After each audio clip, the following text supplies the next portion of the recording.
हातकणंगले विधानसभा संघामधील जनतेच्या मनामध्ये या निवडणुकीमध्ये काहीतरी वेगळंच होतं।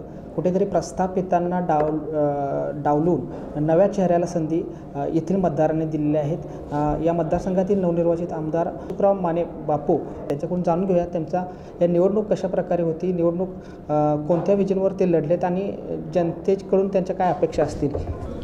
सर्व नागरिकांना मतदार बंधू भगिनींना नम्र अभिवादन। गेली 5 वर्षापूर्वी मी या मतदारसंघामध्ये निवडणूक लढवली जनस्वराज शक्ती पक्षाच्या वतीनं। त्यावेळेला मला 48,000 मतं मिळाली आणि मतदारांनी माझ्यावर फार मोठा विश्वास ठेवला। तर गेली अनेक 5 वर्षे मी या मतदारसंघात अतिशय विधायक कामं केली, जनतेचे प्रश्न सोडवण्याचा प्रयत्न केला, काही वेगवेगळा विकास निधी दिला, सुखदुःखात सहभागी झालो। त्यामुळे जनतेने निवडणूक हातात घेतली होती आणि पूर्ण जनतेच्या माध्यमातून जनतेने अतिशय विचारानं मतदान करून मला निवडून दिलेलं आहे। मी जनस्वराज शक्ती पक्षाच्या वतीनं आणि शिंदे गट शिवसेना यांच्या वतीनं जनस्वराज शक्ती पक्षाचे आमचे अध्यक्ष माननीय विनोदजी कोरे साहेब, आमचे देवेंद्र फडणवीस साहेब, शिंदे साहेब, अजितदादा पवार यांच्या प्रेरणेनं महायुतीतून मला तिकीट मिळालं आणि त्याच्यामध्ये आमचे प्रकाश अण्णा आवाडे, अमल माडिक साहेब, खासदार मुन्ना माडिक साहेब, आमचे हळवंकर साहेब, ते धैर्यशील बाणे दादा यांच्या अथक प्रयत्नातून उमेदवारी मिळाली। त्याच्यानंतर यड्रावकर, ह्या सर्वांच्या दिग्गज लोकांनी मला पूर्ण पाठिंबा दिल्यामुळं या मतदारसंघामध्ये माझी निवडणूक सोपी झाली। निवडणूक जनतेने हातात घेतली होती म्हणून 47,000 मतांनी मी या मतदारसंघात लीड घेऊन निवडून आलेला आहे आणि त्यामुळं एक अतिशय आनंद झालेला आहे। जनतेचा आशीर्वाद माझ्या पाठीमा असल्यामुळं पुढील जे विधायक काम आम्हाला करायचं आहे, विधायक विजन काय असेल तर सहकारी चळवळीच्या माध्यमातून आता मी इथं प्रचंड काम केलं या जिल्ह्यामध्ये। तर या दृष्टीनं जे काय सरकारची योजना तळागाळात पोहोचवणं, अनेक लोक आहेत वंचित आहेत ते योजनेपासून, त्यांना मदत करणं, प्रस्थापित फक्त स्वतःच्या पुरतं काम करतात, समाजाचा तळागाळाचा माणूस हा समाजाच्या लोकांपर्यंत पोचून काम करू शकतो याचा मला स्वतःला अनुभव आहे।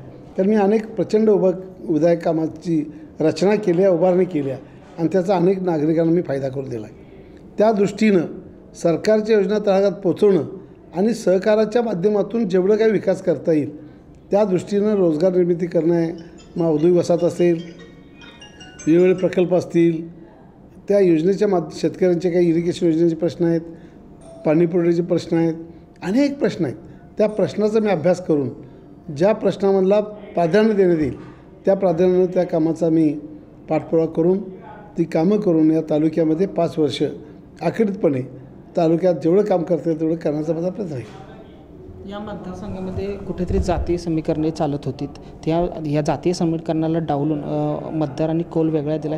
यामध्ये सरकारच्या ज्या महायुतीच्या योजना होत्या त्याचा कुठेतरी प्रभाव पडला आहे असं वाटतं? नाही, लोकांनी जातीवाद हा फेटाळून लावलेला आहे। आज अनेक लोकांनी मला अनेक समाजाने मतदान केलेलं आहे, त्यामुळे 47,000 मतदान मला मिळालं म्हणजे जातीवाद कुठं झाला मला सांगा। अनेक असं लोक प्रस्थापित उमेदवार म्हणत होते जातीवादामुळे मी निवडून येणार, पण जनतेने ते मोडून काढलेलं आहे। जातीवाद कुठे नाही। त्याचबरोबर ह्या मतदारसंघात या दिग्गज मंडळींनी मला मदत केली।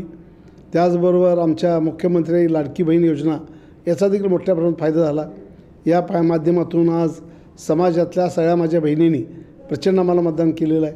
शेतकऱ्यांनी मदत केलेली आहे, विद्यार्थ्यांनी तरुणांनी मदत केली आहे, त्यांना योजनेचा प्रशिक्षण योजना लाभ झालेला आहे, हिंदुत्वासाठी पण लाभ झालेला आहे आणि म्हणून सगळ्यांनी प्रचंड प्रमाणामध्ये मदत करण्यासाठी प्रयत्न केले आहेत आणि त्याच्याचमुळं हा विजय माझा झालेला आहे। कुठेतरी अशी पण मागणी लोकांच्या माध्यमातून होते की तालुक्याचं विभाजन व्हावं, काय त्या मागणीकडे तुम्ही एक आमदार नाही, एक ऐकून घ्या, तालुका विभाजन काही एका तालुक्यापर्यंत होत नसते।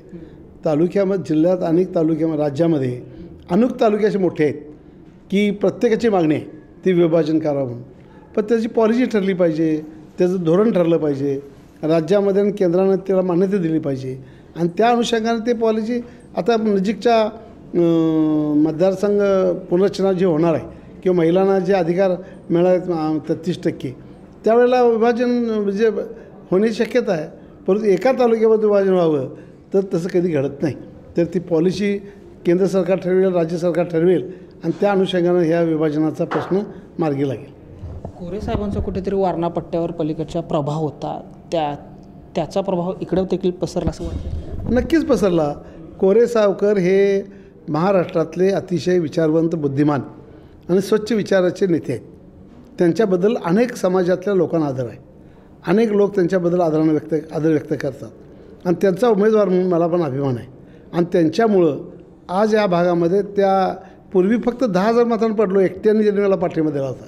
आज ह्या भागामध्ये त्यांचा प्रभाव अधिक. हे आमचे आवाडे साहेब आहेत, आमचे धैर्यशील मानेदादा आहेत, महाडिक आहेत, यड्रावकर आहेत, आमचे हळवंकर साहेब, यांच्या सगळ्यांचा प्रभाव निर्माण झाला. आणि सगळ्यांनी प्रचंड ताकद दिल्यामुळं या मतदारसंघातल्या जनतेने भरभरून मला मदत केलेली आणि मतदान भरभरून दिलेलं आहे. त्यामुळे उच्चांकी मदत, जिल्ह्यात 2रा क्रमांक आहे माझा या विजयाचा. मग मला तशा पद्धतीनं लोकांनी भरभरून मदत केली, प्रेम केलं आणि त्यामुळे माझा विजय झालेला आहे. कुठेतरी आता एक तुमचे विरोधी उमेदवार राजूबाबा आवळे यांनी मागणी केली की EVMची पडताळणी व्हावी आणि ती मागणी मान्य केली. काय त्याचा फरक पडेल? हे बघा, करायलाच पाहिजे. मी म्हणतोय काय, अनेक लोकांनी मागणी केली आहे. आज सुप्रीम कोर्टात फेड लावलं आहे. ज्या वेळेला ते विजय होतात त्यावेळेला EVM चांगलं असतं आहे आणि ते पराजय झाला की ते चुकीचं आहे. ही पद्धत बरोबर नाही. सुप्रीम कोर्टाने त्यांना ताशेर ओढलेले आहेत. त्यामुळं काय एका मतदारसंघापुरतं होणार नाही, झालं तर सगळीकडे होईल आणि आम्हाला काय अडचण आहे. आम्ही केव्हाही तयार आहे त्यासाठी. आता विनय कोरे सोबत तुम्ही देखील आमदार आहात. या जनस्वराज्याचे 2 आमदार आहेत. मंत्रिमंडळाचा विस्तार होते. काहीतरी जनस्वराज्याला सन्मानजनक मंत्रिपद मिळावं असं काय? नक्कीच मिळणार. आमच्या जनस्वराज्याला विनय कोरे सावकारांना कॅबिनेट मंत्रिपद मिळणार आणि त्यांच्या प्रभावाखाली या जिल्ह्यामध्ये प्रचंड आम्ही काम करू, तालुक्यात काम करू, अनेक लोकांचा विकास करण्याचा प्रयत्न करू. नक्कीच जनस्वराज्य पार्टीला कॅबिनेट मंत्रिपद विनय कोरे सावकारांना मिळणार आहे. बाळ, फ्रीजमधून श्रीखंड काढ ना. आम्ही पूर्वी घरीच बनवायचो श्रीखंड. त्याची चवच वेगळी होती. आता काय सगळं रेडीमेड. आजी, हे श्रीखंड खाऊन बघ. आज तुझ्या आईनं घरीच बनवलं की काय? हे आहे गोकुळचं श्रीखंड. अगदी जिभेवर रेंगाळणार. जिभेवरच नाही तर मनावरही रेंगाळणार. गोकुळ श्रीखंड, मनावर रेंगाळणार.